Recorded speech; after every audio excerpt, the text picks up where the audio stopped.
There I am. Hello, everyone. Just got home from work. Now, I was thinking about the last couple videos on foam rolling and baby rolling, and what I see. When I say a lot of, it's almost everyone. Um, there should be just a couple things, a couple bones misaligned when I'm looking at the spine. But a lot of times I find entire segments that are locked up and they're not moving and they're just rigid. The question is, why is the body doing that? Why is that happening? And what does it mean? So, spinal fusion, this is a lot of what you're seeing is surgical spinal fusion. And the point of that is, and your body does this as well, but with surgery, it's locking it down, allowing those segments not to move anymore, which is not good either because you're losing your range of motion, but it's to protect the nerves. It's all about protecting the spinal cord and the nerve roots. So the nerves here. You can see that they're come out. Let's blow up that one. These are the nerve roots coming out from in between the bones. Here's the disc in the middle. So if there's arthritis or you're losing the disc height, which happens on a lot of people from pressure, that you can get pinching at the nerve root. But the bigger thing is, and a lot of people have a hard time imagining this, is that that entire spinal cord is one unit. So it can be pulled up and down based on the curvatures of your spine. So if you have flattening of a curve somewhere, kind of like this guy, it looks like it's really flat here, where it should be more of like a nice C shape and transition more smoothly into the thoracic curve.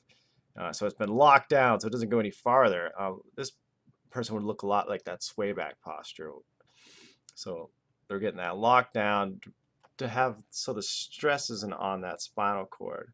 Because if the spinal cord is pulled up or down, those nerve roots are going to get pinched or pulled depending on which direction they're going, and that can affect you elsewhere in the body. So you might not even have pain here in the back.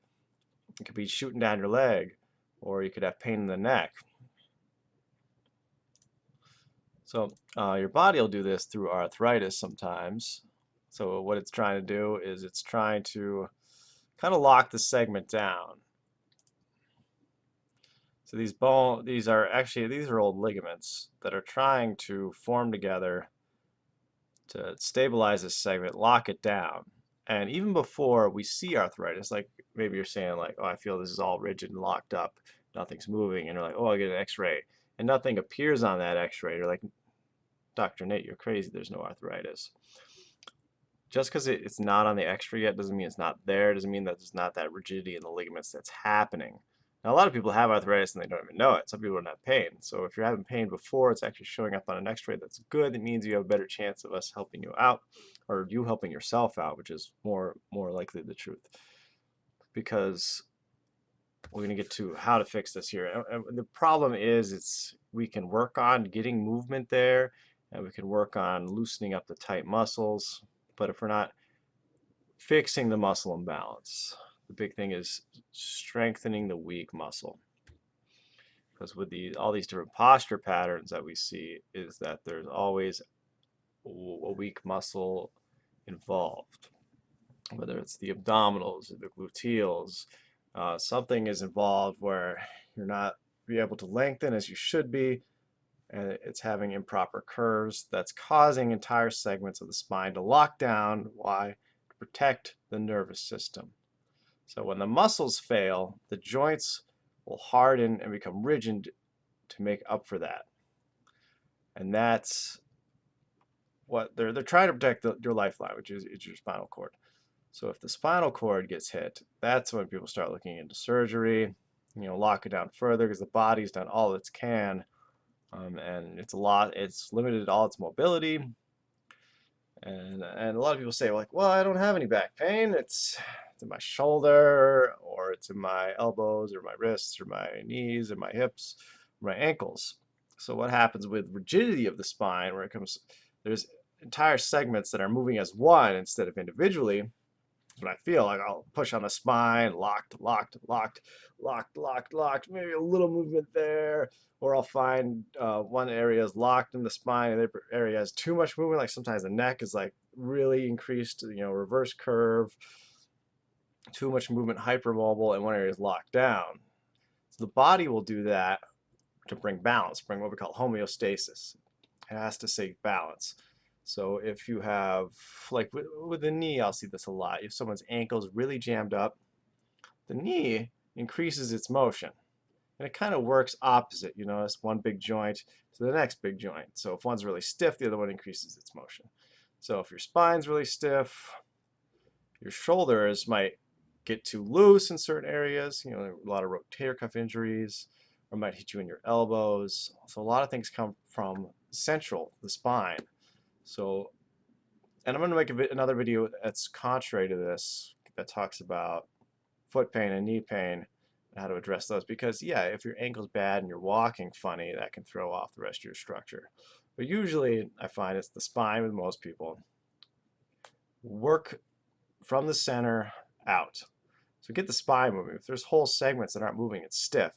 And so many people today, that's why I'm talking about this, just pretty much every patient. I had like 2 young girls come in, and that was about it as far as they had some good movement. But one of them was locked up in several. When it's locked up just one bone, that's good. That's what I can fix. If it's like 3 bones, 4 bones in a row, and none of them are moving, there's just no joint play at all, it's hard to get things going again then. So there is some sort of muscle imbalance. So the best way is to strengthen your spine. The baby roll technique is good because it uses pretty much all your spine. It's untorquing that. It's also increasing your lengthening, teaching you how to stand again. And the foam rolling actually does a lot of core activation if you're doing it properly. So watch the video, and even when I watch it, I spotted some things that I was doing wrong. Like, oh, I could see I was increasing too much curve, you know, keep those abs tight, almost like you're planking. Because then you're working on increasing motion while activating your core at the same time, reversing bad spinal curves and increasing that lengthening. Because your idea is to open up the joints here. I want to get these joints opened.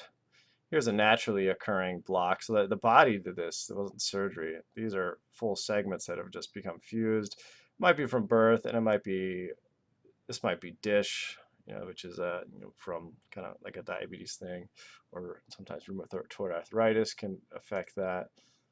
But those are all autoimmune things too. But arthritis will definitely, what is the ligaments and the joints hardening over time to try to protect the nervous system. And there's other videos that I talk about that all the time. It's just the connection between spinal surgery and that just kind of hit me today. It's like, that's what your body's doing. It's trying to do what surgery does, which that's why surgery never works. It may relieve the symptom for now, but the problem is still that weak imbalanced muscle, and it's never going to solve the problem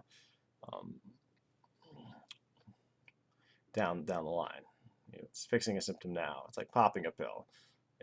So we gotta, unless it's like a hip that's just so degenerated, there's nothing you could do about it. Then I understand, but you still got to strengthen. You still got to fix the problem.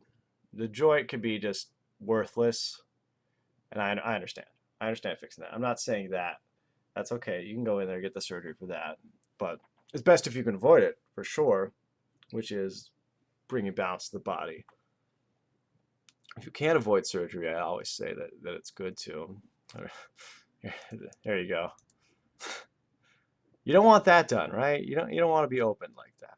Sorry, I had to show that to you. Little scare tactics. And even like I just Googled, I just typed in spinal fusion, and what am I getting right here? Spinal fusion, more risks, more costs, but no better outcomes. I don't even know what that's for. Are spinal fusions worth it in the long run?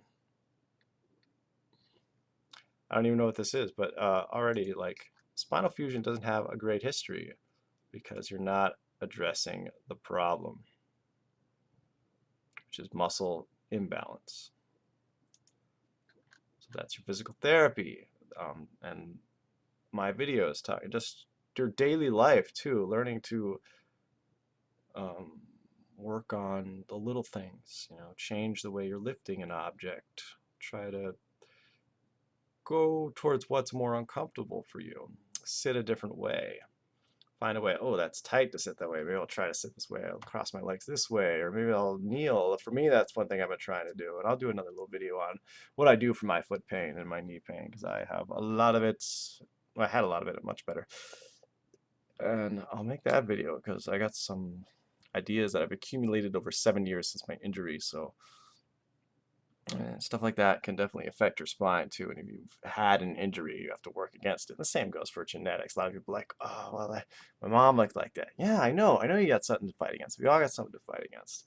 It's like, that's in your family. That posture's in your family. It doesn't mean you can't. It's still a muscular imbalance.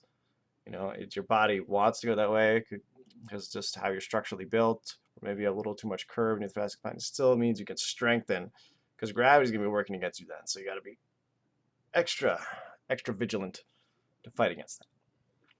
Hopefully this made some sense to you guys and just helped really set in why you should be working on that foam rolling and why you should be working on these baby rolls.